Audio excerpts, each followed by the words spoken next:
Hello student, welcome to our channel vibrate education.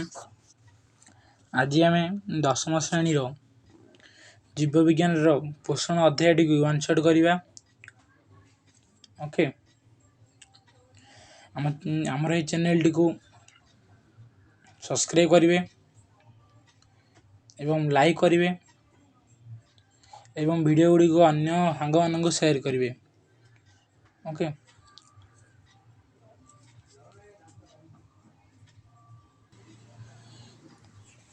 चलतु आज class को स्टार्ट करिया।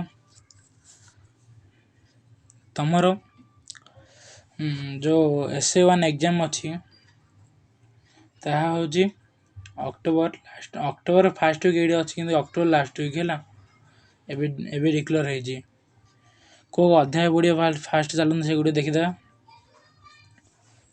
भौतिक विज्ञान व साइंस वन तुम रासायनिक प्रतिक्रिया और रासायनिक समीकरण पढ़ो, अम्ल क्षारक लवण पढ़ो और धातु अधातु पढ़ो। ये तीन टा तो पढ़ो आ सहित कार्बन यौगिक मौलिक गुड़िक पर्याय सारणी ये पढ़ो है। 1 2 3 4 5 साइंस वन रे 5टी आउ साइंस टू जोड़ा जीव विज्ञान तार पोषण पढ़ो, श्वसन पढ़ो, परिवहन और संचालन पढ़ो एवं रेचन पढ़ो।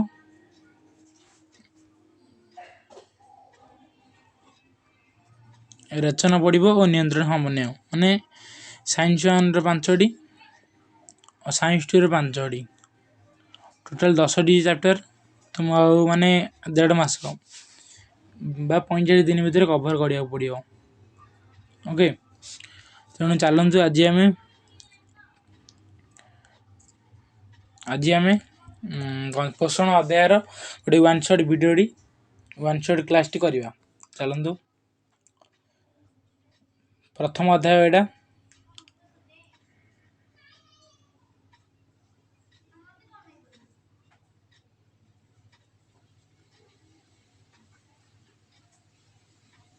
चलतु स्टार्ट करिया। प्रथम अध्याय पोषण। पोषण मान तो आप जानते माने जोटा कि आम खाई सारा पर जहाँ आम जहाँ खाद्य ग्रहण करुचे माने झाड़ झाड़ अवस्था मूत्र अवस्था जहाँ जहाँ निष्कासन होता पोषण कहुए।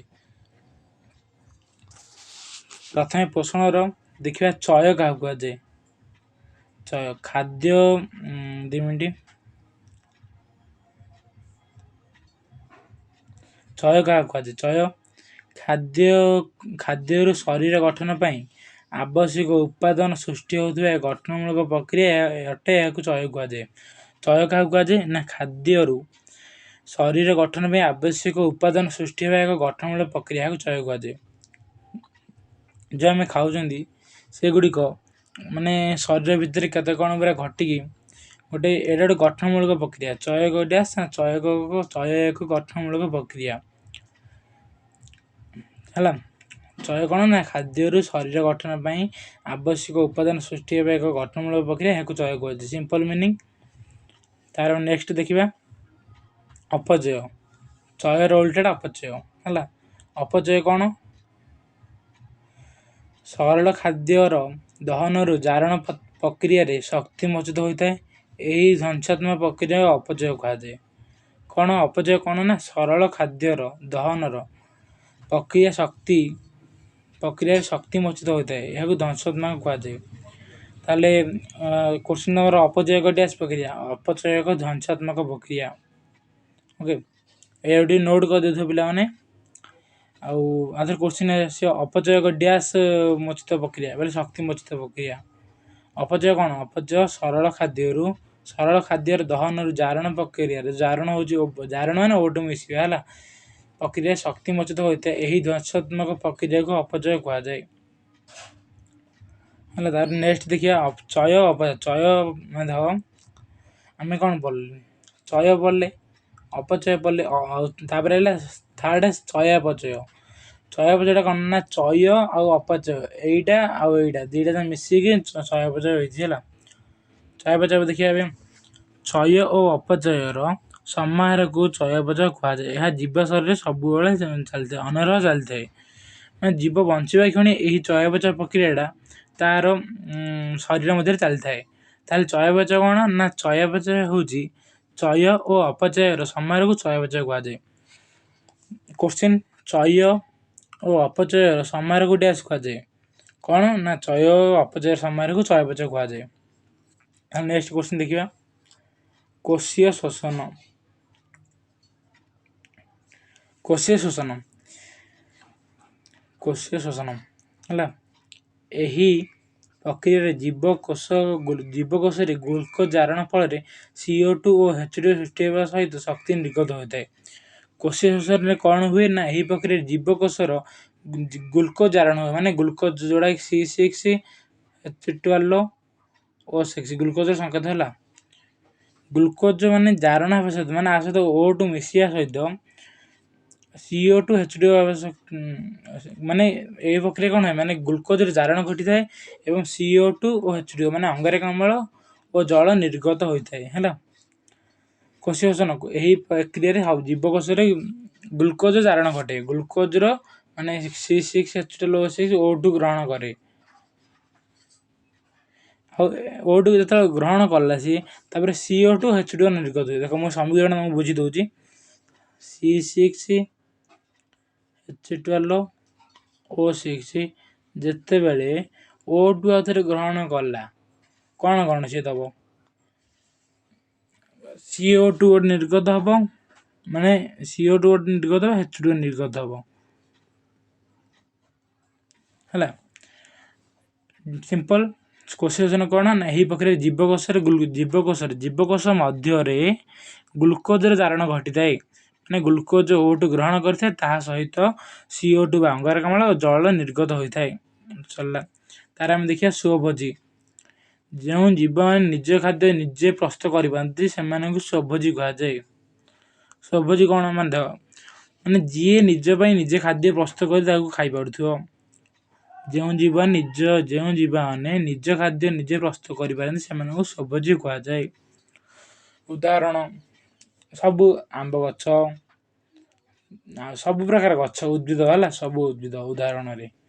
ତାପରେ ଆମେ ଦେଖିବା ପରଭୋଜୀ। ପରଭୋଜୀ କ'ଣ ନା ଯେଉଁ ଜୀବମାନେ ନିଜ ଖାଦ୍ୟ ନିଜେ ପ୍ରସ୍ତୁତ କରିନପାରି ପୋଷଣ ପାଇଁ ଅନ୍ୟ ପ୍ରାଣୀ ବା ଉଦ୍ଭିଦ ଉପରେ ନିର୍ଭର କରିଥାନ୍ତି ସେମାନଙ୍କୁ ପରଭୋଜୀ କୁହାଯାଏ। ଉଦାହରଣ ସମସ୍ତ ପ୍ରାଣୀ। ପରଭୋଜୀ କ'ଣ ମାନେ ଯିଏ ନିଜ ପାଇଁ ନିଜ ଖାଦ୍ୟ ନିଜେ ନ ପ୍ରସ୍ତୁତ କରିପାରି ଅନ୍ୟ ଉପରେ ଡିପେଣ୍ଡ ହୁଏ ତାହାକୁ କୁହାଯାଏ ପରଭୋଜୀ। ପରଭୋଜୀ ଉଦାହରଣ ମାନେ ମଣିଷ, ମାଙ୍କଡ଼, କୁକୁର, ବିଲୁଆ, ସିଂହ ଏଗୁଡ଼ିକ ସବୁ ପରଭୋଜୀର ଉଦାହରଣ ହେଲା। ସ୍ୱଭୋଜୀ, ପରଭୋଜୀ। ସ୍ୱଭୋଜୀ ମାନେ ଯିଏ ନିଜ ଖାଦ୍ୟ ନିଜେ ପ୍ରସ୍ତୁତ କରୁଥିବ, ଆଉ ପରଭୋଜୀ ମାନେ ଯିଏ ଅନ୍ୟ ଉପରେ ଡିପେଣ୍ଡ ହେଉଥିବ। ତାହେଲେ ଆମେ ଏବେ ଦେଖିବା 7 ନମ୍ବର କୋଶ୍ଚିନ୍, 7 ପଏଣ୍ଟ। ଚାଲନ୍ତୁ ଦେଖିବା। ତାପରେ ସ୍ୱଭୋଜୀ ପରଭୋଜୀ ପରେ ଆସିଲା ସ୍ୱଭୋଜୀ ପୋଷଣ। ସ୍ୱଭୋଜୀ ମାନଙ୍କର ପୋଷଣ ପ୍ରକ୍ରିୟାକୁ ସ୍ୱଭୋଜୀ ପୋଷଣ କୁହାଯାଏ। ଉଦାହରଣ ସମସ୍ତ।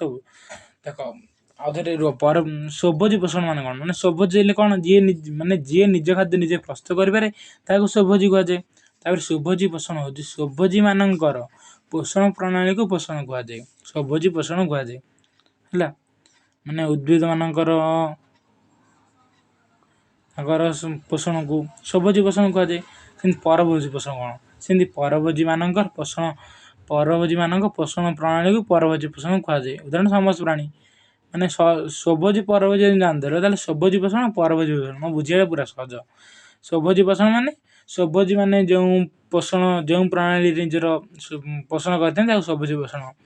ପରଭୋଜୀ ପୋଷଣ କ'ଣ ନା ପରଭୋଜୀ ମାନଙ୍କ ପୋଷଣ ପ୍ରଣାଳୀକୁ ପରଭୋଜୀ ପୋଷଣ କୁହାଯାଏ ହେଲା। ତାହେଲେ ଆମେ ନେକ୍ସଟ ଦେଖିବା ରସାଶେଷଣ।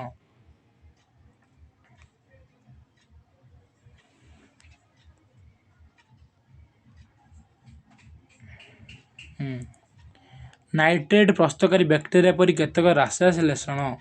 ନାଇଟ୍ରେଟ୍ ମାନେ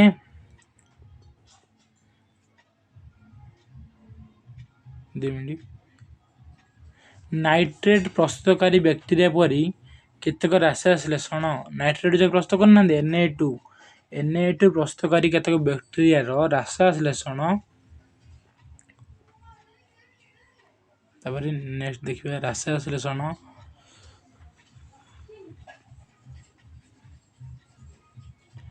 ରାସାଶ୍ଲେଷଣ ବ୍ୟାକ୍ଟେରିଆ ଏକ ବିଶେଷ ଅଜୈବ ରାସାୟନିକ ପ୍ରକ୍ରିୟା। ଏହା ଉପରେ ଶକ୍ତି ପାଇଛନ୍ତି। ମାନେ ସିମ୍ପଲ ଯେଉଁ ନାଇଟ୍ରୋଜେନ ଉତ୍ପାଦନ କରୁଛନ୍ତି ସେଇ ବ୍ୟାକ୍ଟେରିଆ ମାନଙ୍କ ଅଜୈବ ରାସାୟନିକ ପ୍ରକ୍ରିୟା ଗୋଟେ ଚାଲିଥାଏ, ତାହାକୁ ରାସାଶ୍ଲେଷଣ କୁହାଯାଏ। ହେଲା, ତାପରେ ଆମେ ଦେଖିବା ପ୍ରାଣୀ ସମପୋଷଣ। ପୋଷଣ ଥରେ ପ୍ରସ୍ତୁତ ମୁଁ ଡାଇଗ୍ରାମ କରୁଛି। ପୋଷଣ ହେଲା ଦି ପ୍ରକାର। ପୋଷଣ ହେଲା ଦି ପ୍ରକାର।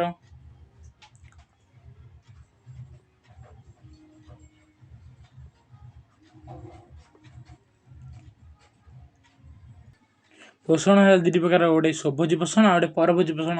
ଆଉ ପରଭୋଜୀ ପୋଷଣ ଥରେ ଚାରି ପ୍ରକାର, ଗୋଟେ ପ୍ରାଣୀ ସମ ପୋଷଣ, ଆଉ ଗୋଟେ ମୃତଭୋଜୀ ପୋଷଣ, ଆଉ ଗୋଟେ ମୃତୋପଜୀବୀ ଆଉ ମୃତୋପଜୀବୀୟ ପୋଷଣ।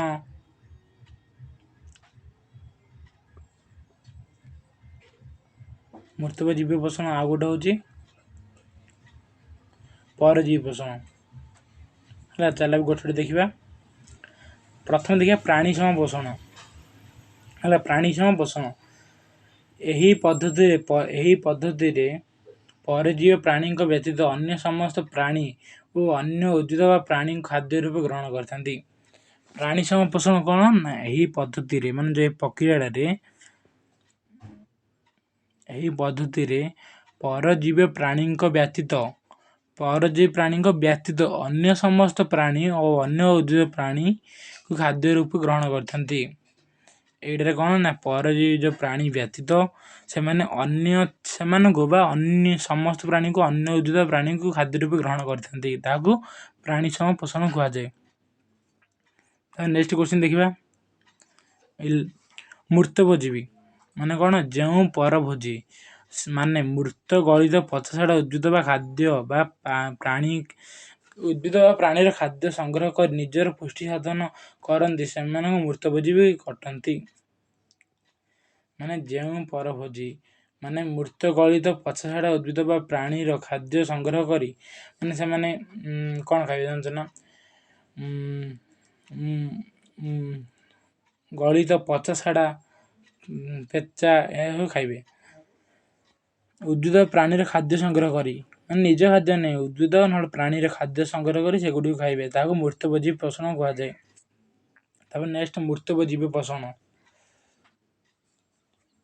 ମୃତୋପଜୀବୀ ମାନେ ନିଜ ଶରୀରରୁ ପାଚକ ରସ କ୍ଷରଣ କରି ଶରୀର ବାହାରେ ଜଟିଳ ଖାଦ୍ୟକୁ ସରଳ ଖାଦ୍ୟରେ ପରିଣତ କରନ୍ତି। ଉଦାହରଣ ଛତୁ, ତାପରେ ପାଇସେମ ଇତ୍ୟାଦି। ହେଲା, କ'ଣ ନା ମୃତୋପଜୀବୀ ପୋଷଣ। ମୃତୋପଜୀବୀ ମାନେ ନିଜ ଶରୀରର ପାଚକ ରସ କ୍ଷରଣ କରି ଶରୀର ବାହାରେ ଜଟିଳ ଖାଦ୍ୟକୁ ଶରୀର ବାହାରେ ଜଟିଳ ଖାଦ୍ୟକୁ ସରଳରେ ପରିଣତ କରନ୍ତି, ଏହାକୁ ମୃତୋପଜୀବୀ ପୋଷଣ କୁହାଯାଏ। ତାପରେ ପରଜୀବୀ ପୋଷଣ। ଯେଉଁ ଜୀବମାନେ ଅନ୍ୟ ଜୀବନ୍ତ ବା ପ୍ରାଣୀଙ୍କ ଶରୀର ଭିତରେ ବା ବାହାରେ ସେମାନଙ୍କଠାରୁ ଖାଦ୍ୟ ସଂଗ୍ରହ କରି ବଞ୍ଚି ରୁହନ୍ତି, ସେମାନଙ୍କୁ ପରଜୀବୀ ଅଟନ୍ତି। ମାନେ ଯେଉଁମାନେ ଅନ୍ୟ ଜୀବନ୍ତ ପ୍ରାଣୀ ମାନେ ଜୀବନ ଥିବ ଅନ୍ୟ ଜୀବନ୍ତ ପ୍ରାଣୀର ଶରୀର ଭିତରେ କିମ୍ବା ବାହାରେ ରହି ସେମାନଙ୍କଠାରୁ ଖାଦ୍ୟ ସଂଗ୍ରହ କରି ବଞ୍ଚି ରୁହନ୍ତି, ସେମାନଙ୍କୁ ପରଜୀବୀ ପୋଷଣ କୁହାଯାଏ। ହେଲା, ନେକ୍ସଟ ପରଜୀବୀ ପୋଷଣ। ପରଜୀବୀ ପୋଷଣ ଦେଖିବା। କ'ଣ ନା ପରଜୀବୀ ପୋଷଣ ପରଜୀବୀ ମାନେ ଭୋଜଦାତା ଉଦ୍ଭିଦ ବା ପ୍ରାଣୀଙ୍କ ଠାରୁ ସରଳୀକୃତ ଖାଦ୍ୟ ଗ୍ରହଣ କରି ନିଜ ପୁଷ୍ଟି ସାଧନ କରନ୍ତି, ଏହାକୁ ପରଜୀବୀ ପୋଷଣ କୁହାଯାଏ। ତାକୁ ମୁଁ ବୁଝାଉଛି କ'ଣ? ପରଜୀବୀ ମାନେ ଭୋଜଦାତା ମାନେ ପରଜୀବୀ ଉଦ୍ଭିଦ ବା ପ୍ରାଣୀଙ୍କ ଠାରୁ ସରଳୀକୃତ ଖାଦ୍ୟ ଗ୍ରହଣ କରି ନିଜର ପୁଷ୍ଟି ସାଧନ କରିଥାନ୍ତି। ମାନେ କିଛି କାମ ନାହିଁ, ଡାଇରେକ୍ଟ ଅନ୍ୟ ଉଦ୍ଭିଦ ନହେଲେ ପ୍ରାଣୀଙ୍କ ଠାରୁ ସରଳୀକୃତ ଖାଦ୍ୟକୁ ଗ୍ରହଣ କରି ଖାଇଥାନ୍ତି। ସେମାନଙ୍କୁ ପରଜୀବୀ ପୋଷଣ କୁହାଯାଏ। ତାପରେ ସହଜୀବିତା। ସହଜୀବିତା ମାନେ ଏଇଟା ଦୁଇ ଜଣ ଜାଗାର ଫାଇଦା ହେଉଥିବ, ଦୁଇ ଜଣ ମିଶିଥିବେ, ଏଇଟା ହେଉଛି ସହଜୀବିତା। ସହଜୀବିତା ମାନେ କ'ଣ ଦେଖ, ବେଳେବେଳେ ଦୁଇଟି ସମ୍ପୂର୍ଣ୍ଣ ଭିନ୍ନ ଜାତିର ପ୍ରାଣୀ ବା ଉଦ୍ଭିଦ ବା ଅଣୁଜୀବ ଏକତ୍ର ବାସ କରୁଥିବାର ଦେଖାଯାଏ। ଏହାକୁ ସହଜୀବିତା କୁହାଯାଏ। ସହଜୀବିତା କ'ଣ ନା ବେଳେବେଳେ ଦୁଇଟି ସମ୍ପୂର୍ଣ୍ଣ ଭିନ୍ନ ଜାତିର ପ୍ରାଣୀ ହେଇପାରିବ ନହେଲେ ଉଦ୍ଭିଦ ହେଇପାରିବ, ଏଗୁଟେ ମିଶି ଏକତ୍ର ବାସ କରନ୍ତି, ଏହାକୁ ସହଜୀବିତା କୁହାଯାଏ। ମାନେ ଉଦାହରଣ କ'ଣ ଦେବି ତୁମକୁ, ସହଜୀବିତାର ଉଦାହରଣ ହେଲା।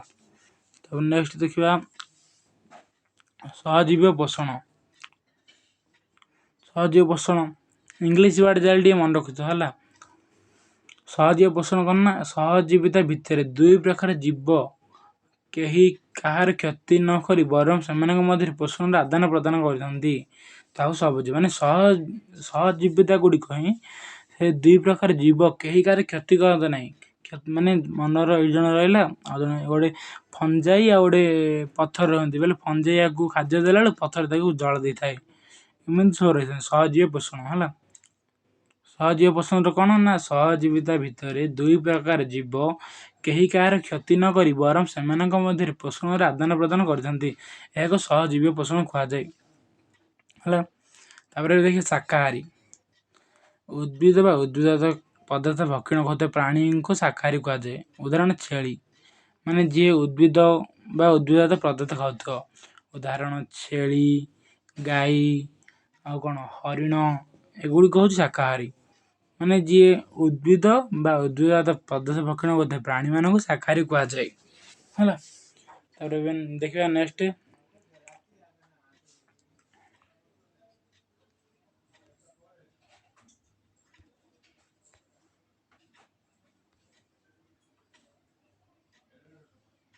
ନେକ୍ସଟ ଦେଖିବା ମାଂସାହାରୀ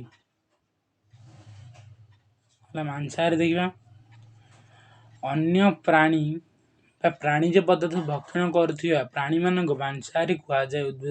ଉଦାହରଣ ବାଘ, ମାନେ ଅନ୍ୟ ପ୍ରାଣୀ ବା ପ୍ରାଣୀଜ ପଦାର୍ଥ ଭକ୍ଷଣ କରୁଥିବା ପ୍ରାଣୀମାନଙ୍କୁ ମାଂସାହାରୀ କୁହାଯାଏ ହେଲା।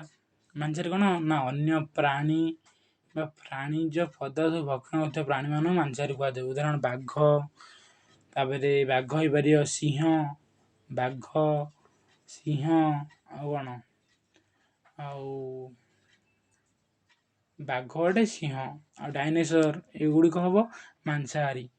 ତା ଦେହରେ ସର୍ବାହାରୀ ମାନେ ଯିଏ ସବୁ ଖାଉଥିବ, ଖାଦ୍ୟରେ ବାଛ ବିଚାର ନ କରି ଯାହା ଖାଦ୍ୟ ଉପଯୋଗୀ ତାହା ଭକ୍ଷଣ କରୁଥିବା ପ୍ରାଣୀମାନଙ୍କୁ ସର୍ବାହାରୀ କୁହାଯାଏ। ଉଦାହରଣ ମଣିଷ, ମାନେ ଯେଉଁଟା ମିଳିଲା ସେଇଟା ଖାଇବ, ଖାଦ୍ୟରେ ବାଛ ବିଚାର କିଛି ନାହିଁ ତାର।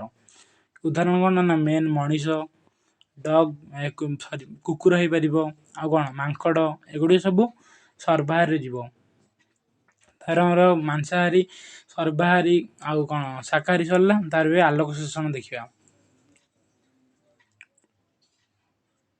ଆଲୋକ ଶ୍ଳେଷଣ କ'ଣ, ଏହି ପ୍ରକ୍ରିୟାରେ ଆଲୋକ ଶ୍ଳେଷଣ ପ୍ରକ୍ରିୟାଟା ଦିନରେ ହେବ ଆଉ ଅନ୍ଧକାର ପ୍ରକ୍ରିୟା ରାତିରେ ହେବ। ଆଲୋକ ଶ୍ଳେଷଣ ପ୍ରକ୍ରିୟା କ'ଣ, 2 ମିନିଟ୍।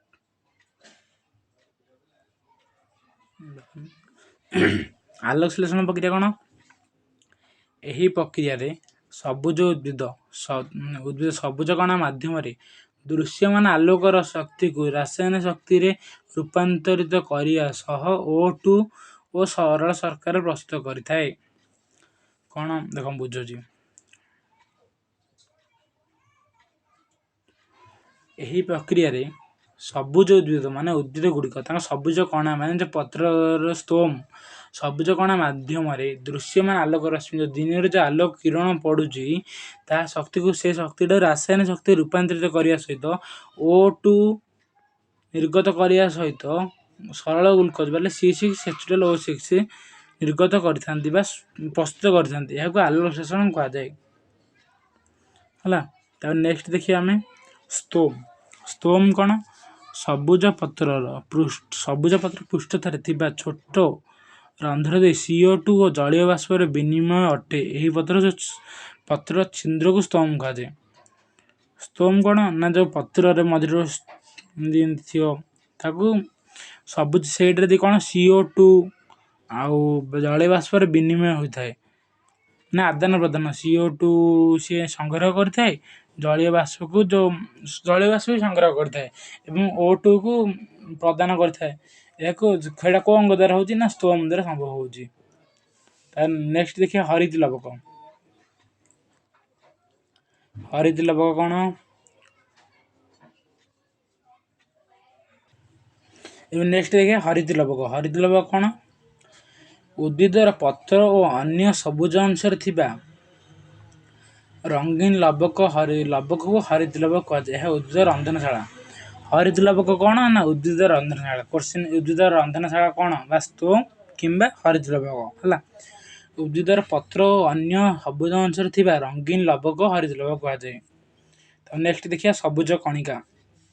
ସବୁଜ କଣିକା କ'ଣ? ହରିତ ଲବକରେ ରହିଥିବା ସବୁଜ କଣିକା ପତ୍ରକୁ ସବୁଜ ରଙ୍ଗ ପ୍ରଦାନ କରେ। ଏହି ସବୁଜ କଣିକାରେ ଉଦ୍ଭିଦର ଖାଦ୍ୟ ପ୍ରସ୍ତୁତ ହୋଇଥାଏ ହେଲା। ରନ୍ଧନଶାଳା ହେଉଛି ହରିତ ଲବକ, କିନ୍ତୁ ଖାଦ୍ୟଟା ପ୍ରସ୍ତୁତ ହୋଇଥାଏ ସବୁଜ କଣାରେ। ସବୁଜ କଣିକା କ'ଣ ନା ହରିତ ଲବକରେ ରହିଥିବା ସବୁଜ କଣିକା ପତ୍ରକୁ ସବୁଜ ରଙ୍ଗ ପ୍ରଦାନ କରିଥାଏ। ଏହି ସବୁଜ କଣିକାର ଉଦ୍ଭିଦ ଖାଦ୍ୟ ପ୍ରସ୍ତୁତ କରିଥାଏ। ଏହାକୁ ସବୁଜ କଣିକା ହେଲା। ସବୁଜ କଣିକା ହେଲା ସବୁଜ କେଉଁଠି ଖାଦ୍ୟ ପ୍ରସ୍ତୁତ କରିଥାଏ ସବୁଜ କଣିକାରେ ହେଲା। ଖାଦ୍ୟ ଯେଉଁ ପ୍ରସ୍ତୁତ କରୁଛି ସବୁଜ କଣିକାରେ। ରନ୍ଧନଶାଳା ମଧ୍ୟ ହରିତ ଲବକ ହେଲା। ନେକ୍ସଟ ଦେଖିବା 24 ନମ୍ବର ଦେଖିବା ଆମେ ଷ୍ଟ୍ରୋମା ଦେଖିବା। ଷ୍ଟ୍ରୋମା କ'ଣ? ହରିତ ଲବକରେ ଥିବା ରସକୁ ଷ୍ଟ୍ରୋମା କୁହାଯାଏ। ଏହି ରସରେ ବିଭିନ୍ନ ପ୍ରକାର ବିପାଚକ ଓ ପୋଷକ ପଦାର୍ଥ ରହିଥାଏ। ଷ୍ଟ୍ରୋମା କ'ଣ? ହରିତ ଲବକରେ ରହିଥିବା ରସକୁ ଷ୍ଟ୍ରୋମା କୁହାଯାଏ। ହରିତ ଲବକରେ ରହିଥିବା ରସକୁ ଡ୍ୟାସ୍ କୁହାଯାଏ? ଷ୍ଟ୍ରୋମା କୁହାଯାଏ। ଏହି ରସରେ ବିଭିନ୍ନ ପ୍ରକାର ବିପାଚକ ଓ ପୋଷକ ପଦାର୍ଥ ରହିଥାଏ। ବିଭିନ୍ନ ବିପାଚକ ମାନେ ବିଘଟନ ଓ ଯେଉଁ ଅପଘଟନ, ବିଘଟନ ଯେଉଁ ଆକର୍ଷଣ ହେଲା। ବିପାଚକ ଓ ପୋଷକ ପଦାର୍ଥ ରହିଥାଏ। ଷ୍ଟ୍ରୋମା ହରିତ ଲବକରେ ରହିଥିବା ରସକୁ ଷ୍ଟ୍ରୋମା କୁହାଯାଏ। ନେକ୍ସଟ ଦେଖିବା ଥାଇଲଏଡ୍। ଷ୍ଟ୍ରୋମା ରସରେ କେତେକ ଦ୍ୱିସ୍ତରୀୟ ଝିଲ୍ଲି ସଦୃଶ ଦୀର୍ଘ ସରୁ ଚେପ୍ଟା ଥାଳି ସଦୃଶ ପଦାର୍ଥ ରହିଥାଏ। ଏହାକୁ ଥାଇଲଏଡ୍ କୁହାଯାଏ ହେଲା। ଥାଇଲଏଡ୍ କ'ଣ ନା ଷ୍ଟ୍ରୋମା ରସରେ କେତେକ ଦ୍ୱିସ୍ତରୀୟ ଝିଲ୍ଲି ସଦୃଶ ଦୀର୍ଘ ସରୁ ଚେପ୍ଟା ଥଳି ସଦୃଶ ପଦାର୍ଥ ରହିଥାଏ। ଏହାକୁ ଥାଇଲଏଡ୍ କୁହାଯାଏ। ଏମିତି ହେଲା ଏମିତି। ନେକ୍ସଟ ଲ୍ୟୁମେନ୍ ଦେଖିବା। ଲ୍ୟୁମେନ୍ ଦ୍ୱିସ୍ତରୀୟ ଝିଲ୍ଲି ସଦୃଶ ଥାଇଲଏଡ୍ ଥଳିର ଭିତର ଶୂନ୍ୟ ସ୍ଥାନ ରହିଥାଏ। ଏହି ଶୂନ୍ୟ ସ୍ଥାନକୁ ଲ୍ୟୁମେନ୍ କୁହାଯାଏ। ଲ୍ୟୁମେନ୍ କାହାକୁ କୁହାଯାଏ ନା ଯେଉଁ ଦ୍ୱିସ୍ତରୀୟ ଝିଲ୍ଲି ବିଶିଷ୍ଟ ଅଛି, ଦୁଇଟା ସ୍ତର ଥିବ ଥାଇଲଏଡ୍ ଥଳିର ଭିତର ଶୂନ୍ୟ ସ୍ଥାନକୁ, ଯେଉଁ ଭିତର ଶୂନ୍ୟଟା ନାହିଁ ଏ ଶୂନ୍ୟ ସ୍ଥାନଟାକୁ ଲ୍ୟୁମେନ୍ କୁହାଯାଏ। ଡାଇଗ୍ରାମରେ ବୁଝାଉଛି ଲ୍ୟୁମେନ୍ କ'ଣ? ଦ୍ୱିସ୍ତରୀୟ ଝିଲ୍ଲି ସଦୃଶ ଗୋଟେ ସ୍ତର ଅଛି, ତାପରେ ଆଉ ଥରେ ଆଉ ଗୋଟେ ସ୍ତର ଅଛି, ଦୁଇଟା ସ୍ତର ଅଛି ନା ନାହିଁ? ଦୁଇ ସ୍ତର ଯେଉଁ ଅଛି ଭିତର ଶୂନ୍ୟ ସ୍ଥାନଟା ନା ଏଇଟା ସରି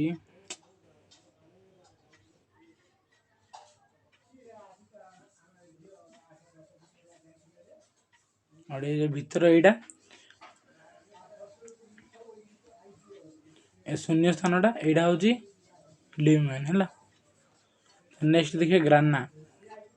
କ୍ଲୋରୋପ୍ଲାଷ୍ଟରେ ଛୋଟ ଛୋଟ ଥାଇଲଏଡ୍ ଗୁଡ଼ିକ ଥାକ ଥାକ ହୋଇ ସଜ୍ଜିତ ହୋଇଥାଏ। ଏଭଳି ଥାକକୁ ଗ୍ରାନା କୁହାଯାଏ। ଯେଉଁ କ୍ଲୋରୋପ୍ଲାଷ୍ଟ ଅଛି ସେ ଏଠି ଛୋଟ ଛୋଟ ଥାକ ହିଁ ଥିବ।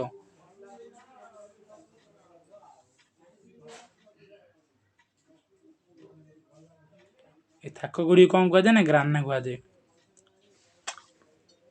ନେକ୍ସଟ ଦେଖିବା ଗ୍ରାନା ପରେ ଆମର ଆସୁଛି ଆଲୋକ ବିଶ୍ଳେଷଣ ସଂସ୍ଥା ଆଉ ଗୋଟେ ଆଲୋକ ପ୍ରକ୍ରିୟା ହେଲା। ଆଲୋକ ବିଶ୍ଳେଷଣ ସଂସ୍ଥା ବା ଆଲୋକ ପ୍ରକ୍ରିୟା।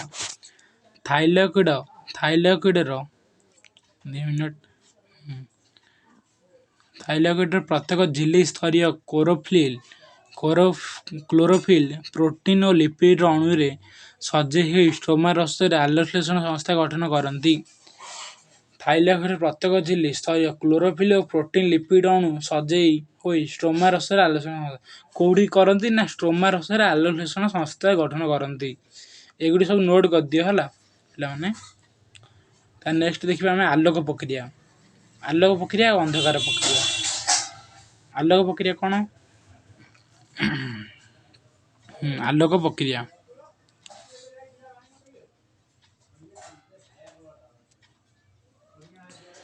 ଆଲୋକ ଶ୍ଳେଷଣ ଆଲୋକ ଶ୍ଳେଷଣର ଯେଉଁ ସହ ପ୍ରକ୍ରିୟା ଦୃଶ୍ୟମାନ ଆଲୋକର ଆବଶ୍ୟକତା ରହିଥାଏ ତାହାକୁ ଆଲୋକ ପ୍ରକ୍ରିୟା କୁହାଯାଏ। ଯେଉଁ ଦିନ ବେଳେ ଯେଉଁ ସୂର୍ଯ୍ୟ କିରଣ ଦରକାର ହୋଇଥାଏ ଉଦ୍ଭିଦକୁ ସେଇଟାକୁ ଆଲୋକ ପ୍ରକ୍ରିୟା କୁହାଯାଏ।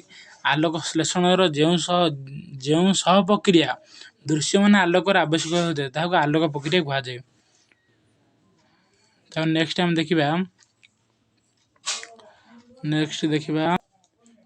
ଦେଖିବା ଅନ୍ଧକାର ପ୍ରକ୍ରିୟା ହେଲା। ଅନ୍ଧକାର ପ୍ରକ୍ରିୟା କ'ଣ ନା ଆଲୋକ ଶ୍ଳେଷଣର ଯେଉଁ ସହ ପ୍ରକ୍ରିୟା ଦୃଶ୍ୟମାନ ଆଲୋକର ଆବଶ୍ୟକତା ନଥାଏ ତାହାକୁ ଅନ୍ଧକାର ପ୍ରକ୍ରିୟା କୁହାଯାଏ। ମାନେ ଦୃଶ୍ୟମାନ ଆଲୋକର ଆବଶ୍ୟକତା ଥିଲେ ତାହାକୁ ଆବଶ୍ୟକତା ଥିଲେ ଆଲୋକ ପ୍ରକ୍ରିୟା, ଆବଶ୍ୟକ ନଥିଲେ ତାକୁ ଅନ୍ଧକାର ପ୍ରକ୍ରିୟା କୁହାଯାଏ। ତାପରେ ଦେଖିବା ଆମେ ଆଲୋକ ଶ୍ଳେଷଣ ଶକ୍ତି। ଆଲୋକ ପ୍ରକ୍ରିୟାରେ କ୍ଲୋରୋଫିଲ୍, NADPH, ଆଉ ଗୋଟେ ATP ଓ O2 ଓ ସୃଷ୍ଟି ହୁଏ। ଆଲୋକ ଶ୍ଳେଷଣ ଶକ୍ତି କ'ଣ ନା ଆଲୋକ ପ୍ରକ୍ରିୟାରେ କ୍ଲୋରୋଫିଲ୍ରେ NADPH, ATP ଓ ଅକ୍ସିଜେନ୍ ବା O2 ସୃଷ୍ଟି ହୁଏ। ଏହି NADPH ଓ ATP ଉଭୟ ମିଶି ଆଲୋକ ଶ୍ଳେଷଣ ଶକ୍ତି ଗଠନ କରନ୍ତି। କୋଶ୍ଚିନ୍ ଆଲୋକ ଶ୍ଳେଷଣ ଶକ୍ତି ଡ୍ୟାସ୍ ଓ ଡ୍ୟାସ୍ ମିଶି ଗଠନ କରନ୍ତି। ଆଲୋକ ଶ୍ଳେଷଣ ଶକ୍ତି NADPH ଓ ATP ମିଶି ଗଠନ କରନ୍ତି। ତାପରେ ନେକ୍ସଟ ଦେଖିବା ଆମେ କେଲଭିନ୍ ଚକ୍ର। କେଲଭିନ୍ ଚକ୍ର 1905 ମସିହାରେ କେଲଭିନ୍ ଆବିଷ୍କାର କରିଥିଲେ। ଏଠି ଦେଖିବେ କେଲଭିନ୍ ଚକ୍ର କ'ଣ ନା ଚକ୍ରାକାରରେ ଘଟୁଥିବା ଅନ୍ଧକାର ପ୍ରକ୍ରିୟାକୁ କେଲଭିନ୍ ଆବିଷ୍କାର କରିଥିବାରୁ ଏହାକୁ କେଲଭିନ୍ଙ୍କ ନାମ ଅନୁସାରେ କେଲଭିନ୍ ଚକ୍ର କୁହାଯାଏ। ଆଉ ଗୋଟେ ରହିଯାଇଛି ଟାଇପିଂ କରିବା ଭୁଲି ଯାଇଛି ପିଲାମାନେ। କେଲଭିନ୍ କିଏ ଆବିଷ୍କାର କରିଥିଲେ ନା ମେଲଭିନ୍ କେଲଭିନ୍। କେବେ ନା 1905 ମସିହାରେ। ଏଇଟା ନୋଟ୍ କରିଦେବ ହେଲା। ତାର ନେକ୍ସଟ ଦେଖିବା ପୁରଃସରଣ। ପୁରଃସରଣ କ'ଣ ନା ପୁରଃସରଣ ହେଉଛି ଲମ୍ବା ଟ୍ୟୁବ୍ ପରି ପାକନଳୀର ଖାଦ୍ୟ ଗ୍ରସନୀରୁ ମଳଦ୍ୱାର ପର୍ଯ୍ୟନ୍ତ ଯାଇଥାଏ। ଏହି ପାକନଳୀର ଏହି ଚଳନକୁ ପୁରଃସରଣ କୁହାଯାଏ। ଲମ୍ବା ଟ୍ୟୁବ୍ ପରି ପାକନଳୀର ଯେଉଁ ପାଟି ଅଛି ପାକନଳୀର ଖାଦ୍ୟ ଗ୍ରସନୀରୁ ମଳଦ୍ୱାର ପର୍ଯ୍ୟନ୍ତ ଯାଇଥାଏ ହେଲା। ପାକନଳୀର ଏଇ ଯେଉଁ ଚଳନଟାକୁ ଏଇଟା ପୁରଃସରଣ କୁହାଯାଏ ହେଲା। ପୁରଃସରଣ ସରିଲା, କ୍ଲିଅର। ତାର ଆମେ ଦେଖିବା କ୍ଷୀରଦାନ୍ତ କ'ଣ? Milk teeth. କ୍ଷୀରଦାନ୍ତ କ'ଣ? 2 ମିନିଟ୍। ଶିଶୁ ଅବସ୍ଥାରେ ଯେଉଁ ଦାନ୍ତ ଉଠି 6 ବର୍ଷ ବେଳକୁ ଝଡ଼ିବାକୁ ଆରମ୍ଭ ହୋଇଥାଏ ତାହାକୁ ଅସ୍ଥାୟୀ ଦାନ୍ତ ବା କ୍ଷୀରଦାନ୍ତ କୁହାଯାଏ। କ୍ଷୀରଦାନ୍ତ କ'ଣ ନା ଯେଉଁଟା ଶିଶୁ ଅବସ୍ଥାରେ ଉଠିଥାଏ କିନ୍ତୁ 6 ବର୍ଷ ବେଳକୁ ତାହା ଝଡ଼ିବାକୁ ଲାଗିଥାଏ ତାହାକୁ କ୍ଷୀରଦାନ୍ତ ବା ଅସ୍ଥାୟୀ ଦାନ୍ତ କୁହାଯାଏ। ତାର ନେକ୍ସଟ ଦେଖିବା ସ୍ଥାୟୀ ଦାନ୍ତ। ଏବେ କ୍ଷୀରଦାନ୍ତ ସରିଲା ବା ଅସ୍ଥାୟୀ ଦାନ୍ତ ସରିଲା, ଏବେ ସ୍ଥାୟୀ ଦାନ୍ତ ଦେଖିବା କ'ଣ? 6 ବର୍ଷ ପରେ କ୍ଷୀରଦାନ୍ତ ସ୍ଥାନରେ ଯେଉଁ ଦାନ୍ତ ଉଠେ ତାହାକୁ ସ୍ଥାୟୀ ଦାନ୍ତ କୁହାଯାଏ। ବୟସ୍କ ଲୋକର 32ଟି ସ୍ଥାୟୀ ଦାନ୍ତ ଥାଏ। 6 ବର୍ଷ ପରେ ଯେଉଁ କ୍ଷୀର ଦାନ୍ତ ଯେଉଁ ଝଡ଼ି ଯାଇଥିବ ସେଇଠି ଯେଉଁଟା ଉଠିବ ସେ ଦାନ୍ତଟାକୁ ସ୍ଥାୟୀ ଦାନ୍ତ କୁହାଯାଏ। ଏଇ ସ୍ଥାୟୀ ଦାନ୍ତଟା ପୁରା ରହିବ ହେଲା। ମାନେ ମଲା ପର୍ଯ୍ୟନ୍ତ ସ୍ଥାୟୀ ଦାନ୍ତ ରହିବ। ଏହା ବୃଦ୍ଧ ମଣିଷ ବା ବଡ଼ ଲୋକର ବୟସ୍କ ବ୍ୟକ୍ତିଙ୍କ କେତୋଟି ଥାଏ ନା 32ଟି ଥାଏ ହେଲା। ତାର ନେକ୍ସଟ ଦେଖିବା ଆମେ ସ୍ୱାଦମୁକୁଳ ଟେଷ୍ଟ ବଡ୍ସ। ସ୍ୱାଦମୁକୁଳ କ'ଣ? ଖଟା, ମିଠା, ପିତା, ଲୁଣିଆ ସ୍ୱାଦ ବାରିବା ପାଇଁ ଜିଭରେ ସ୍ୱାଦମୁକୁଳ ଥାଏ। ଏହା 3 ପ୍ରକାରର ଅଟେ। ଟେଷ୍ଟ ବଡ୍ସ କ'ଣ ନା ଗୋଟେ ଥିବ ଖଟା ମାନେ ତମେ ଖାଇଲ ସେଟା ଖଟା କି ମିଠା କି ଲୁଣିଆ ପିତା ଜାଣିବା ପାଇଁ ତମ ସ୍ୱାଦମୁକୁଳ ପାଟିରେ ଥାଏ। ସ୍ୱାଦମୁକୁଳ କେତେଟା ଥାଏ ପାଟିରେ ନା ସ୍ୱାଦମୁକୁଳ 3ଟି ଥାଏ। ଏଇଟା ଇମ୍ପୋର୍ଟାଣ୍ଟ କୋଶ୍ଚିନ୍ ହେଲା ପିଲାମାନେ। ସ୍ୱାଦମୁକୁଳ କେତୋଟି ଥାଏ? ସ୍ୱାଦମୁକୁଳ 3ଟି ଥାଏ। ନେକ୍ସଟ ଦେଖିବା ଆମେ ଗଲେଟ୍। ଗଲେଟ୍ କ'ଣ? ଗ୍ରସନୀର ଶେଷ ମୁଣ୍ଡରେ ଯେଉଁ ଦ୍ୱାରଟି ଖାଦ୍ୟନଳୀ ଭିତରକୁ ଖୋଲିଥାଏ ତାହାକୁ ଗଲେଟ୍ କୁହାଯାଏ। ଗଲେଟ୍ କ'ଣ? ଗ୍ରସନୀର ଶେଷ ମୁଣ୍ଡରେ ଯେଉଁ ଦ୍ୱାରଟି ଖାଦ୍ୟନଳୀ ଭିତରକୁ ଖୋଲିଥାଏ ତାହାକୁ ଗଲେଟ୍ କୁହାଯାଏ। ମାନେ ଖାଦ୍ୟନଳୀ ଭିତରକୁ ଖୋଲିଥାଏ ତାହାକୁ ଗଲେଟ୍ କୁହାଯାଏ। ଗ୍ଲଟିସ୍ କ'ଣ? ନା ଗ୍ରସନୀର ଶେଷ ମୁଣ୍ଡରେ ଯେଉଁ ଦ୍ୱାରଟି ଶ୍ୱାସନଳୀ ଭିତରକୁ ଖୋଲିଥାଏ ତାହାକୁ ଗ୍ଲଟିସ୍ କୁହାଯାଏ। ହେଲା, ଗଲେଟ୍ ବୁଝ, ଗଲେଟ୍ ଆଉ ଗ୍ଲଟିସ୍ ମଧ୍ୟରେ ପାର୍ଥକ୍ୟ ତମେ ବୁଝ। ଗଲେଟ୍ ହେଉଛି ମାନେ ଯେଉଁ ଗ୍ରସନୀ ଶେଷ ମୁଣ୍ଡ ଦ୍ୱାରା ଖାଦ୍ୟ ନଳୀ ଭିତରକୁ ବହିଥିବ ସେଇଟା ହେଉଛି ଗଲେଟ୍। ଆଉ ଗ୍ଲଟିସ୍ କ'ଣ? ନା ଯେଉଁଟା ଶ୍ୱାସନଳୀ ଭିତରକୁ, ଗ୍ଲଟିସ୍ ମାନେ ଯେଉଁଟା ଶ୍ୱାସନଳୀ ଭିତରକୁ ପଶିଥିବ। ହେଲା, ନେକ୍ସଟ ଦେଖିବା ଅଧିଜିହ୍ୱା। ଅଧିଜିହ୍ୱା କ'ଣ?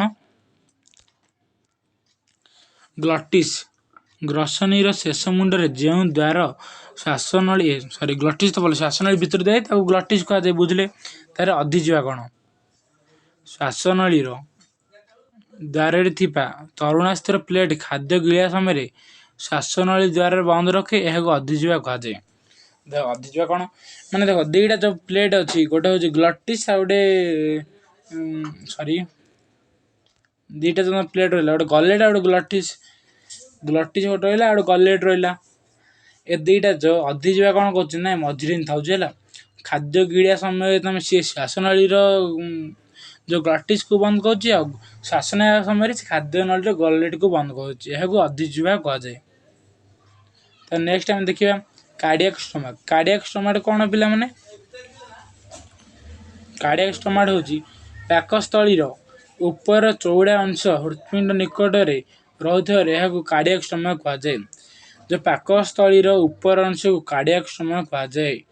ଏହି ପାକସ୍ଥଳୀ ଉପର ହୃତ୍ପିଣ୍ଡ ପାଖରେ ହୃତ୍ପିଣ୍ଡ ଥିବାରୁ ପାକସ୍ଥଳୀର ଉପର ଅଂଶକୁ କାର୍ଡ଼ିଆକ୍ ଷ୍ଟୋମାକ୍ କୁହାଯାଏ। କାର୍ଡ଼ିଆକ୍ ଷ୍ଟୋମାକ୍ କୁହାଯାଏ ପାକସ୍ଥଳୀର ଉପର ଅଂଶକୁ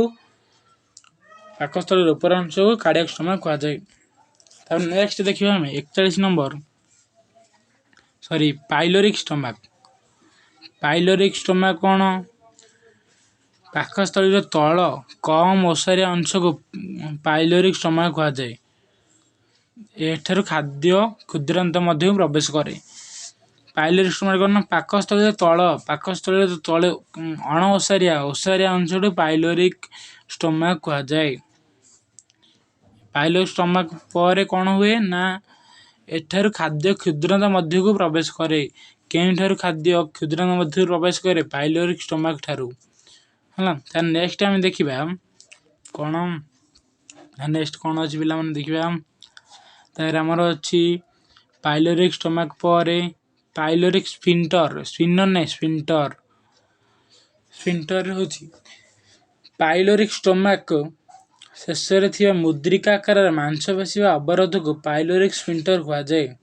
ପାଇଲୋରିକ୍ ସ୍ଫିଣ୍ଟର କ'ଣ? ନା ଯେ ପାଇଲୋରିକ୍ ଷ୍ଟୋମାକ୍ର ଶେଷରେ ମୁଦ୍ରିକା ଆକାରର ଗୋଟେ ମାଂସପେଶୀଟି ଅଛି ତାହାକୁ ପାଇଲୋରିକ୍ ସ୍ଫିଣ୍ଟର କୁହାଯାଏ। ତାର ଆମେ ଦେଖିବା ଭର୍ମିଫର୍ମ ଆପେଣ୍ଡିକ୍ସ। ଆପେଣ୍ଡିକ୍ସ ମାନେ ଆଗେ ଯେଉଁ ଆପେଣ୍ଡିକ୍ସଟା ଥିଲେ, ଏବେ ମୁଁ କହିଦେଉଛି ଶୁଣ। ଆପେଣ୍ଡିକ୍ସ ବେଲେ ଯେଉଁ ଆଗେ ଥିଲା ଆପେଣ୍ଡିକ୍ସ, ଯେଉଁ ମଣିଷମାନେ ଯେଉଁ ଆଗେ ବେଶୀ କ'ଣ ଶାକାହାରୀ ଖାଦ୍ୟ ଖାଉଥିଲେ, ସେଥିପାଇଁ ଆପେଣ୍ଡିକ୍ସଟା ଦରକାର ହେଉଥିଲା। କିନ୍ତୁ ଏବେ ଆଉ ମଣିଷମାନଙ୍କ ଦେହରେ ସେଇଟା ଲୋପ ହେବାକୁ ଗଲାଣି। ଯେଉଁ ଆପେଣ୍ଡିକ୍ସ ଭର୍ମିଫର୍ମ ଆପେଣ୍ଡିକ୍ସଟା ଗୋଟେ ଛୋଟିଆ ଏଡିଡି ଆକାର ଗୋଟେ ଆପେଣ୍ଡିକ୍ସ, ଗୋଟେ ମାଂସପେଶୀଟି, ତାହାକୁ ଆପେଣ୍ଡିକ୍ସ। ମିନିଂ ହେଉଛି ଆପେଣ୍ଡିକ୍ସର କ୍ଷୁଦ୍ରାନ୍ତର ଶେଷ ଇଲିୟମ୍ ବୃହନ୍ତର ଆରମ୍ଭ ସିକମ୍ରେ ସଂଯୋଗସ୍ଥଳୀର ଏହି ଅବଶୋଷକ ମାନେ ଡ୍ୟାସ୍ ଏକ ମଣିଷର ଅବଶୋଷକ। କ'ଣ? ନା ଭର୍ମିଫର୍ମ ଆପେଣ୍ଡିକ୍ସ ଏକ ମଣିଷର ଅବଶୋଷକ। ମାନେ ଅବଶୋଷକ ମାନେ କ'ଣ? ଏଇଟା ଆଗେ ଥିଲା କିନ୍ତୁ ଏବେ ନାହିଁ, ବର୍ତ୍ତମାନ ଏଇଟା ନାହିଁ, କ୍ଷୟ ହେଇଗଲାଣି ମଣିଷ ଦେହରୁ। ନେକ୍ସଟ ଆମେ ଦେଖିବା କ'ଣ? ନା କ୍ଷୁଦ୍ରାନ୍ତର ଶେଷ ଇଲିୟମ୍ ଆଉ ବୃହନ୍ତର ଆରମ୍ଭ ସିକମ୍ ସଂଯୋଗରେ ସ୍ଥଳରେ ଏହି ଅବଶୋଷକ ରହିଥାଏ। ଭର୍ମିଫର୍ମ ଆପେଣ୍ଡିକ୍ସ କୋଉଠି ରହିଥାଏ ଜାଣିଲ? ଆଉ ଗୋଟେ କୋଶ୍ଚିନ୍, କ୍ଷୁଦ୍ରାନ୍ତର ଶେଷ ଭାଗକୁ କ'ଣ କୁହାଯାଏ? କ୍ଷୁଦ୍ରାନ୍ତର ଶେଷ ଭାଗକୁ ଇଲିୟମ୍ କୁହାଯାଏ ଓ ବୃହନ୍ତର ଆରମ୍ଭ ଭାଗକୁ କ'ଣ? ନା ଆରମ୍ଭ ଭାଗକୁ ସିକମ୍ କୁହାଯାଏ। ତ ନେକ୍ସଟ ଆମେ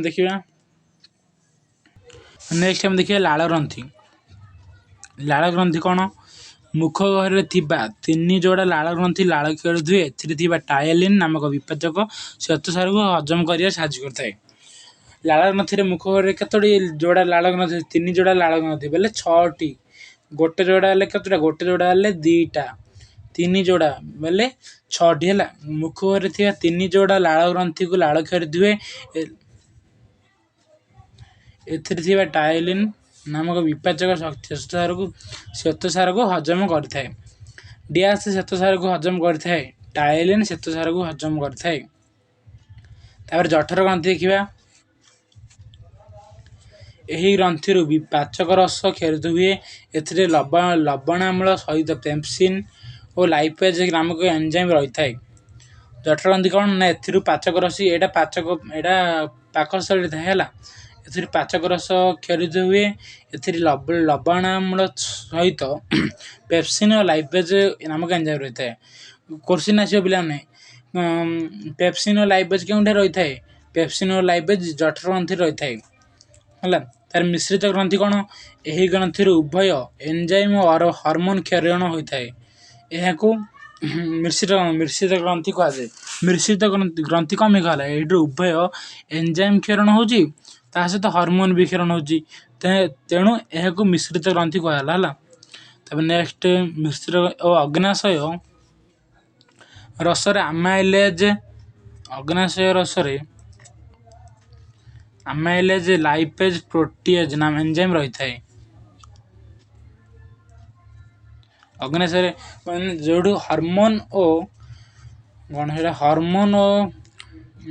ଏନଜାଇମ୍ ଉଭୟ କ୍ଷରଣ ହୁଏ, ତାହାକୁ ମିଶ୍ରିତ ଗ୍ରନ୍ଥି କୁହାଯାଏ। ଓ ଅଗ୍ନାଶୟ ଆମାଇଲେଜ୍ ଲାଇପେଜ୍ ପ୍ରୋଟିଏଜ୍ ଏନଜାଇମ୍ ରହିଥାଏ। ଅଗ୍ନାଶୟରେ କ'ଣ ରହିଥାଏ? ଅଗ୍ନାଶୟରେ ଆମାଇଲେଜ୍ ରହିଥାଏ, ଲାଇପେଜ୍ ଆଉ ପ୍ରୋଟିଏଜ୍ ରହିଥାଏ। ଆଲପ୍ ହେଲା, ଆଲପ୍ ମନେ ରଖିବ। ଅଗ୍ନାଶୟରେ ଏଇଟା କୋଶ୍ଚିନ୍ ଆର ବର୍ଷ ମାନେ 2021-22ରେ କୋଶ୍ଚିନ୍ଟା ପଡ଼ିଥିଲା। ଅଗ୍ନାଶୟରେ ଡ୍ୟାସ୍ ରହିଥାଏ। ଗୋଟେ ଥିଲା ଏମିତି, ମାନେ ତମେ ଏଇଟା ମନେ ରଖ ହେଲା। ଆଲପ୍ ବୋଲେ ଆମାଇଲେଜ୍ ଲାଇପେଜ୍ ପ୍ରୋଟିଏଜ୍ ହେଲା। ତାହେଲେ ନେକ୍ସଟ ଦେଖିବେ ଆନ୍ତ୍ରିକ ଗ୍ରନ୍ଥି କ'ଣ? ଜଠର ଗ୍ରନ୍ଥି ସରିଲା, ତାର ଆନ୍ତ୍ରିକ ଗ୍ରନ୍ଥି। କ୍ଷୁଦ୍ରାନ୍ତରେ ଥିବା ଏହି ଗ୍ରନ୍ଥିରୁ ଆନ୍ତ୍ରିକ ରସ କ୍ଷରିତ ହୁଏ। ଏହି ରସରେ ବିଭିନ୍ନ ପ୍ରକାର ଏନଜାଇମ୍ ରହିଥାଏ। ଆନ୍ତ୍ରିକ ଗ୍ରନ୍ଥି କ'ଣ ନା କ୍ଷୁଦ୍ରାନ୍ତର ଯେଉଁ ଥିବା ଗ୍ରନ୍ଥିରୁ କେଉଁ ରସ କ୍ଷରିତ ହୁଏ ନା ଆନ୍ତ୍ରିକ ରସ କ୍ଷରିତ ହୁଏ। ଏହି ରସରେ ବିଭିନ୍ନ ପ୍ରକାର ଏନଜାଇମ୍ ରହିଥାଏ। ତାପରେ ଆନ୍ତ୍ରିକ ରସ କେଉଁଠାରେ କ୍ଷରିତ ହୋଇଥାଏ? ନା ଆନ୍ତ୍ରିକ ଗ୍ରନ୍ଥିରୁ କ୍ଷରିତ ହୋଇଥାଏ। ଏଇଟା କେଉଁଠି ଥାଉଛି ନା କ୍ଷୁଦ୍ରାନ୍ତରେ ଥାଉଛି ଆନ୍ତ୍ରିକ ଗ୍ରନ୍ଥି ହେଲା। ତାପରେ ପିତ୍ତ ଲବଣ କ'ଣ? ପିତ୍ତରେ କୌଣସି ଏନଜାଇମ୍ ନଥାଏ। ଡ୍ୟାସ୍ରେ କୌଣସି ଏନଜାଇମ୍ ନଥାଏ। ପିତ୍ତରେ କୌଣସି ଏନଜାଇମ୍ ନଥାଏ। ଏଥିରୁ ଥିବା ପିତ୍ତ ଲବଣ ଖାଦ୍ୟର ଅମ୍ଳତା ଦୂର କରେ ଓ ସ୍ନେହସାର ଜାତୀୟ ଖାଦ୍ୟର ଅବଦ୍ରବୀକରଣ କରେ। ପିତ୍ତ ଲବଣରେ କ'ଣ? ଡ୍ୟାସ୍ରେ କୌଣସି ଏନଜାଇମ୍ ନଥାଏ। ପିତ୍ତ ଲବଣରେ କୌଣସି ଏନଜାଇମ୍ ନଥାଏ। ଏହା ଖାଦ୍ୟର ଅମ୍ଳତାକୁ ଦୂର କରିବା ସହ ସ୍ନେହସାର ଜାତୀୟ ଖାଦ୍ୟର ଅବଦ୍ରବୀକରଣ କରିଥାଏ। କୋଶ୍ଚିନ୍ ପିତ୍ତରେ ଡ୍ୟାସ୍ ନଥାଏ, ଏନଜାଇମ୍ ନଥାଏ। ଇମ୍ପୋର୍ଟାଣ୍ଟ କୋଶ୍ଚିନ୍ ହେଲା। ପିତ୍ତରେ ଡ୍ୟାସ୍ ନଥାଏ ନା ପିତ୍ତରେ ଏନଜାଇମ୍ ନଥାଏ। ତାହେଲେ ନେକ୍ସଟ ଆମେ ଦେଖିବା ନିଷ୍କ୍ରିୟ ଅବଶୋଷଣ। ନିଷ୍କ୍ରିୟ ଅବଶୋଷଣ ଆଉ ସକ୍ରିୟ ଅବଶୋଷଣ ହେଲା। ନିଷ୍କ୍ରିୟ ଅବଶୋଷଣ କ'ଣ? ସମସ୍ତ ସରଳୀକୃତ ଖାଦ୍ୟ, ଭିଟାମିନ୍, ଧାତବ ଲବଣ ଓ ଜଳ ପାକନଳୀର କାନ୍ଥ ବାଟ ଦେଇ ଆପେ ରକ୍ତ ମଧ୍ୟକୁ ପ୍ରବେଶ କରିବା ପ୍ରକ୍ରିୟାକୁ ନିଷ୍କ୍ରିୟ ଅବଶୋଷଣ କୁହାଯାଏ। ନିଷ୍କ୍ରିୟ ଅବଶୋଷଣ କ'ଣ? ନା ସମସ୍ତ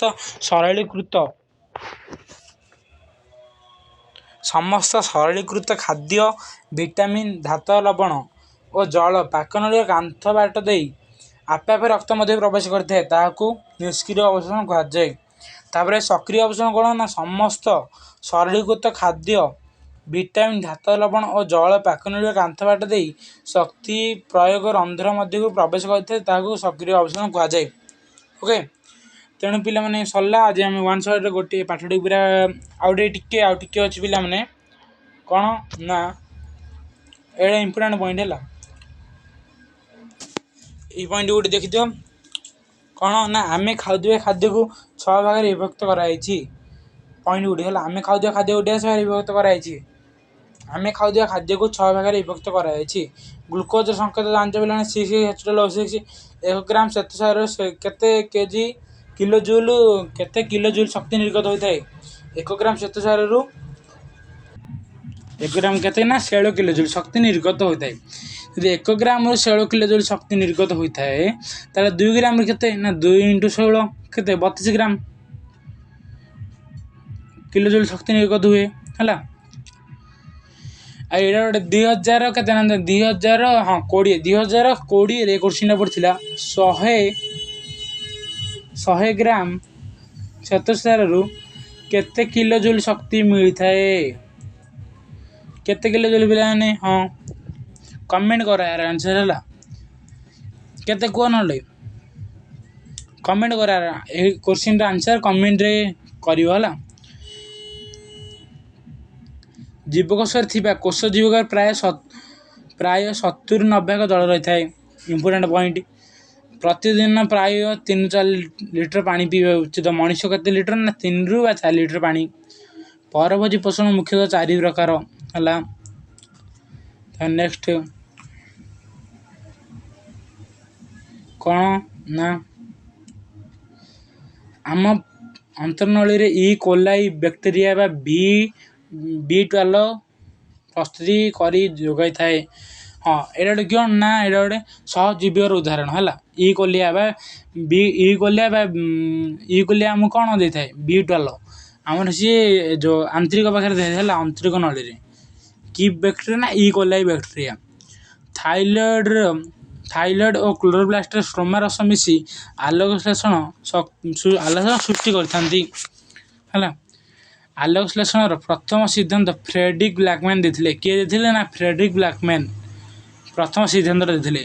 आलोक श्लेषण द्वितीय सिद्धांत फॉन नीलांक द्वारा परिकल्पित होता। द्वितीय सिद्धांत किए देथिला प्रथम सिद्धांत फ्रेडरिक ब्लैकमैन देथिला द्वितीय सिद्धांतटा फॉन नील देथिले हला। तबे देखिबा आलोक श्लेषण दुई सिद्धांत को रॉबर्ट हिल प्रमाणित करथिले। द्वितीय सिद्धांत देथिले फॉन नील माने प्रमाण ता की करथिले ता प्रमाण करथिले रॉबर्ट हिल हला। तार अथरे NADPH और AT मिसी आलोक श्लेषण शक्ति गठन करती। हाँ मिनट डैश और डैश मिसी आलोक श्लेषण शक्ति गठन करते ना NADPH और AT मिसी आलोक श्लेषण शक्ति गठन करते। नेक्स्ट 3 नंबर पॉइंट पाकनली खाद्य चलन को कौन कहुए पाकनली खाद्यर चलन को कौन कहुए पुरसरण कहुए। जीभर डैश प्रकार स्वाद मुकुल अच्छी ना 3 प्रकार। मनुष्यर तल ऊपर माड़ीर दांत संख्या केते ना 32। तापर नेक्स्ट देखिबा कौन मनुष्य शरीर रे डैश अपेंडिक अवशेष कही ना अवशेष माने कौन ना जोटा आगे थिला किंतु एबे हम शरीर रे नाही हला। मनुष्य शरीर रे वर्मीफॉर्म अपेंडिक्स एक डैश मनुष्य शरीर रे वर्मीफॉर्म अपेंडिक्स एक अवशेष डैश एक अवशेष वर्मीफॉर्म अपेंडिक्स। तापर कौन एटा 2 मिनट हाँ आम मुख गहर एटा सॉरी टाइपिंग मिस्टेक एटा मुख गहर रे डैश जोड़ा लाल ग्रंथि अच्छी ना मुख गहर रे 3 जोड़ा लाल ग्रंथि अच्छी। यकृत शरीर रे डैश सर्वबृहत ग्रंथि है। आम शरीर सर्वबृहत ग्रंथि कौन ना यकृत।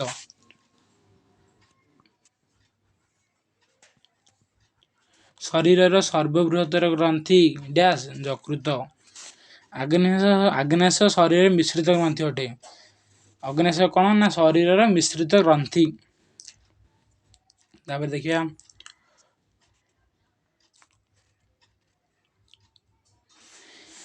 क्षुद्रांतर थिबा आंतरिक ग्रंथि आंतरिक रस क्षरित हुए। डैश आंतरिक रस क्षरित हुए ना क्षुद्रांतर थिबा आंतरिक ग्रंथि आंतरिक रस क्षरित हुए। मुख गहर थिबा लाल ग्रंथि लाल क्षरित हुए। पाकस्थल जठर ग्रंथि पाचक रस क्षरित हुए। श्वेतसार जातीय खाद्य सरलीकृत उपादान ग्लूकोज फ्रुक्टोज और गाल्कोडोज ପୁଷ୍ଟିସାର ଜାତୀୟ ଖାଦ୍ୟ ସରଳୀକୃତ ଉପାଦାନ ଏମିନୋ ଏସିଡ୍ ଅଟେ। ସ୍ନେହସାର ଜାତୀୟ ଖାଦ୍ୟର ସରଳୀକୃତ ଉପାଦାନ ଫ୍ୟାଟି ଏସିଡ୍ ବା ଗ୍ଲିସେରଲ୍ ଅଟେ। ହେଲା, ଯଦି ମନେ ରଖିବ ଲାଷ୍ଟ 4ଟା ଇମ୍ପୋର୍ଟାଣ୍ଟ ମନେ ରଖିବ। ହେଲା, ପାକସ୍ଥଳୀ ଜଠର ଗ୍ରନ୍ଥିରୁ ପାଚକ ରସ କ୍ଷରିତ ହୁଏ। ହେଲା,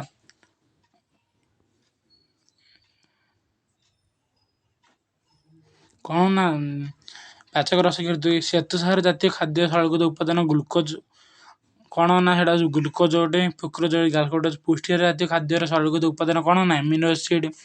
ସ୍ନେହସାର ଜାତୀୟ ଖାଦ୍ୟର ସରଳୀକୃତ ଉପାଦାନ କ'ଣ ନା ଫ୍ୟାଟି ଏସିଡ୍ ଆଉ ଗ୍ଲିସେରଲ୍। ହେଲା,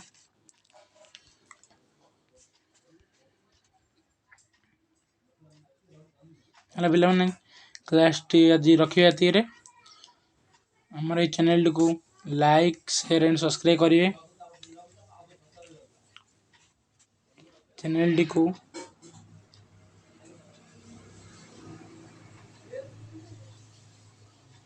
ଭିଡ଼ିଓକୁ ଲାଇକ୍ କରିବେ ଏବଂ ଆପଣଙ୍କ ସାଙ୍ଗସାଥିମାନଙ୍କୁ ଭିଡ଼ିଓଟିକୁ ସେୟାର କରିବେ ଆଉ ୟୁଟ୍ୟୁବ୍ ଚ୍ୟାନେଲଟିକୁ ସବସ୍କ୍ରାଇବ୍ କରିବେ। ହେଲା, ରେଡ୍ ଗୋଲ୍ଡ ବଟନ୍ଟି ଥିବ ତଳେ ଦେଖ, ସେଇଟା ସବସ୍କ୍ରାଇବ୍ କରନ୍ତୁ ଏବଂ ବେଲ୍ ନୋଟିଫିକେସନ୍କୁ ଅନ୍ କରିଦିଅନ୍ତୁ, ଯାହାଦ୍ୱାରା ଆମେ ଯେତେବେଳେ ବି ଯେଉଁ ଭିଡ଼ିଓ ପଠାଉଛୁ ତାହାର ନୋଟିଫିକେସନ୍ ସର୍ବପ୍ରଥମେ ଆପଣଙ୍କ ନିକଟକୁ ଯିବ। ତେଣୁ ଆଜିର କ୍ଲାସ୍କୁ ଏତେ ରଖିବା। Thank you.